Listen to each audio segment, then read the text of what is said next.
Welcome to Marketing Made Simple TV. I'm Jeff Ogden, the host of the show, and we're thrilled to have you back once again for another great guest on the show. Brian Rafferty is with Siegel-Gale, and he's going to share the results of a study they did on brands. So let's bring Brian on the show and let him say hello. Hi, Hi, Brian. Jeff. Hi, Welcome Jeff. to the show. We're glad to Thank you. have you here. I'm happy to be Okay, here. so good. I'll start you off, Brian, with the same question we ask every guest in that seat, and it's a very simple question. And it is, who are you and what do you do? Well, I'm Brian Rafferty. I'm the head of insights at Siegel-Gale, a global strategic branding firm. And as that, I actually come up with all of the facts behind all of the work we do, including what I'm going to be talking to you about today, which is our Global Brand Simplicity Index. Thanks, Brian. It's good to have you on the show and be able to share some of the insights of what you learned about how brands leverage simplicity. So let's start off with a definition. What is simplicity?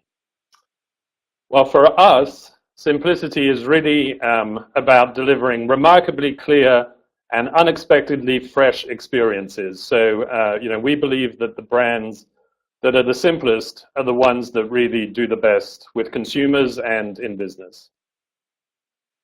Thanks, Brian. I mean, that's interesting. That simpler is better, and I find that quite interesting. So I know you just completed a rather extensive study and looked at a lot of brands. What are some of the surprises that you found in the study, the results of the study that you weren't expecting?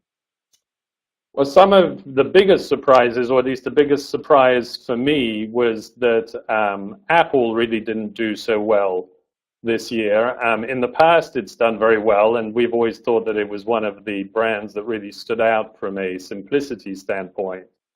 But this year we saw that actually it's done much worse, especially in China, and it seems that there are really some issues both with how the Chinese consumers see the brand from a labor standpoint, but also the way they've experienced the service. So our big finding from that is that Apple really needs to watch out about the Chinese market. So that was a big surprise. Another surprise is that Google has done very, very well year on year, and Bing is doing much better this year. So Google also has to look behind their back a little at Bing. That's interesting, Brian. I certainly would have guessed that Apple and Google did very well. So it's interesting that that just goes to show there's lies, there's damn lies in statistics. You gotta you gotta get the real data.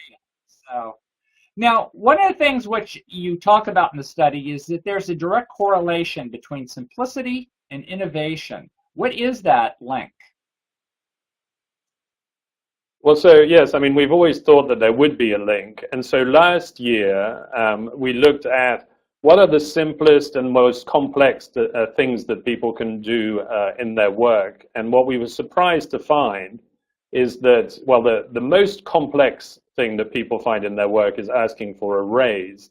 But right behind that, it's actually promoting an innovative idea. So this year in our study, we wanted to look a little further at how can companies and businesses make it simpler to innovate. And what we found, and this actually was another surprise, is that it was really about being purpose-driven. It wasn't whether you had a foosball table or some type of beanbag chair in your office. It was the companies where people both understood the purpose of the company and were committed to that purpose were the ones where people found it simplest to innovate. So there's some really interesting findings this year regarding that for businesses, as well as showing that open door policies from management and other things can really lead to greater innovation, which is a crucial thing for brands and businesses. It's interesting, Brian, and I've read books about how it's all about why. Like why are we in business and what are we trying to do? And like you said, open doors and good management are what it always comes down to. Exactly. So yeah, and looking at brands out there, what are some of the top brands that you feel are more in need of simplicity, or what industries are struggling with complexity today? Well, I mean, the industries that do the worst, so we ask about a whole number of industries, a whole number of brands, ones that consumers experience in their daily lives. And the ones that do the worst, there's some obvious ones, the ones you'd imagine would, which is insurance and health insurance. And that's really, I think, a learning for all of those health insurance brands that are wondering about how to navigate the landscape with Obamacare and how things are changing there, that they're really not doing well from an experience standpoint. But then other categories that you would think should do better, like car rental, whose the purpose of which is to make it easy for you to get a car anywhere, they do terribly, and that's because of the contracts and because people think they're renting at one price, but then they end up being charged a whole different price after they walk out the door.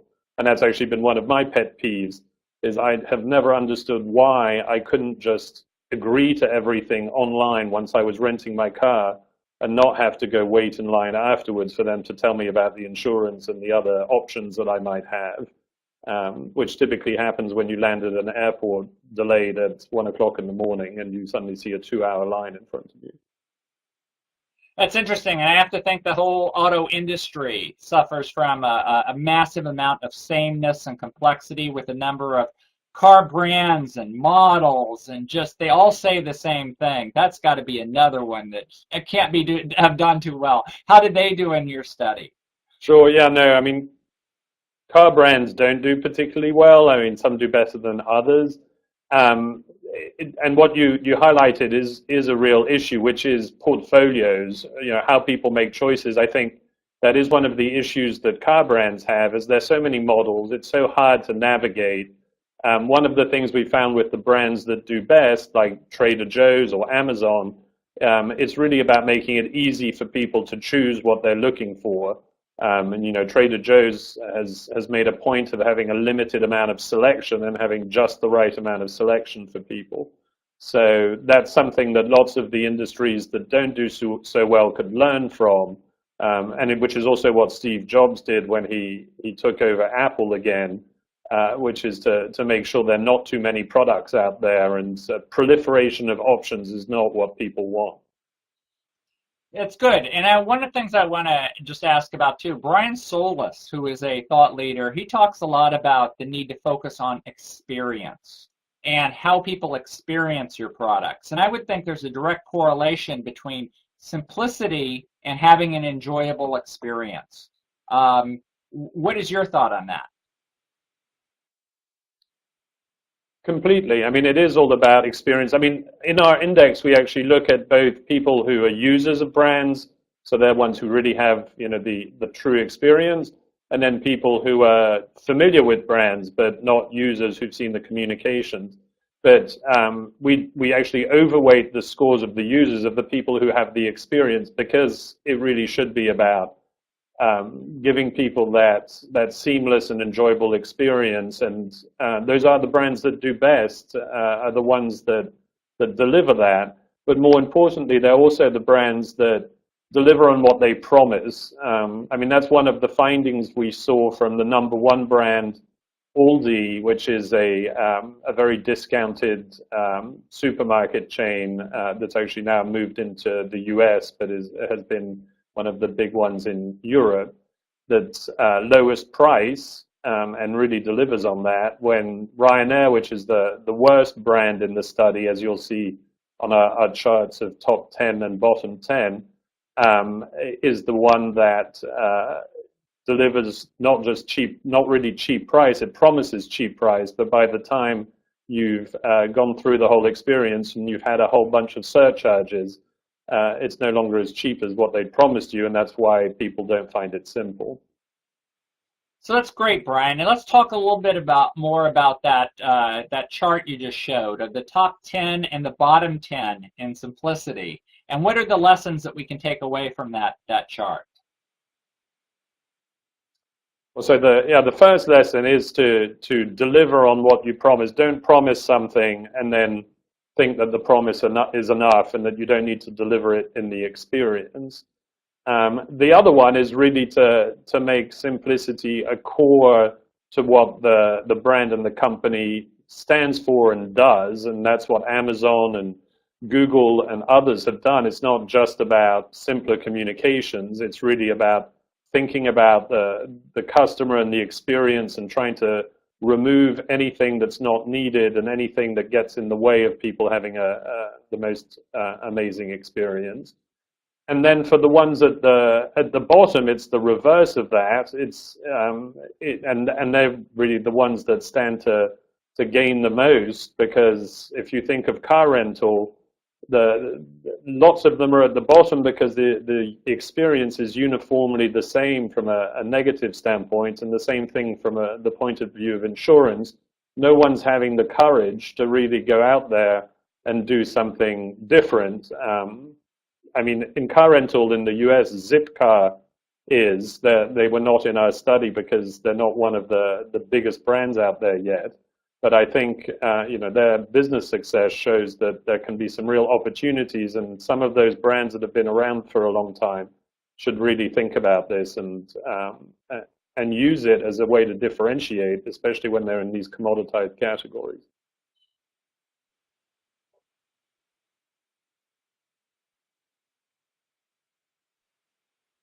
Interesting, Brian. So if you're say a chief marketing officer of a big brand today, and you're watching this show that you're doing with me, what would be your advice for those CMOs to start driving their businesses toward greater simplicity with their brands? Well, the first is really to make the business case for simplicity, and that's part of why we did this study. As you can see on the stock chart, we tracked the value of the top 10 brands year to year from a stock standpoint, and we showed that they outperformed the industry. We've also collected a whole set of data on the premium that you can get through simplicity. So the first thing that CMOs should do is really get their senior management focused on the business opportunity that simplicity brings, because in our view, it's not just a marketing initiative. It really has to be something that's core to how the business operates. And for that to succeed, you need to get people beyond the CMO, meaning the CEO and the CFO and others, focused on the real benefit it can bring from a business standpoint. The second one goes to, that comes also from that, is about purpose.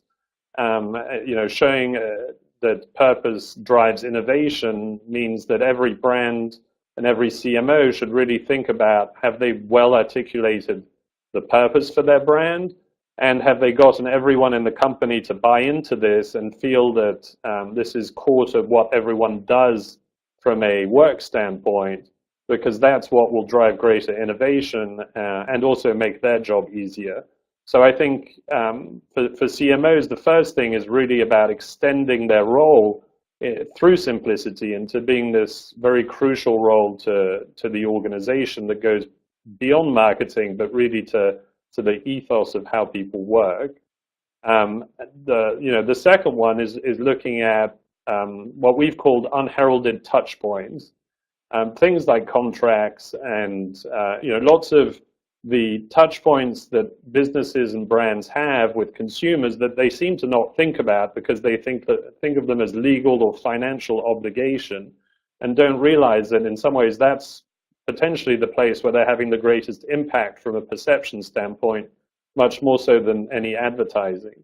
So the other thing to think about is, do you know which touch points really matter, and have you focused on them, and have you removed as much complexity and made them as differentiated as they possibly can be from a consumer experience standpoint? Thanks, Brian. I like how you said how it's really more than just a marketing function. It's an overall company direction about figuring out the management, figuring out the messaging of how you want to be known as a simplicity company. And I especially like your unheralded touch points. I mean, signing these long, complex legal forms are just a nightmare for everyone. And I would love them to get rid of all. This has been a fascinating discussion, Brian. I wish we had more time to talk.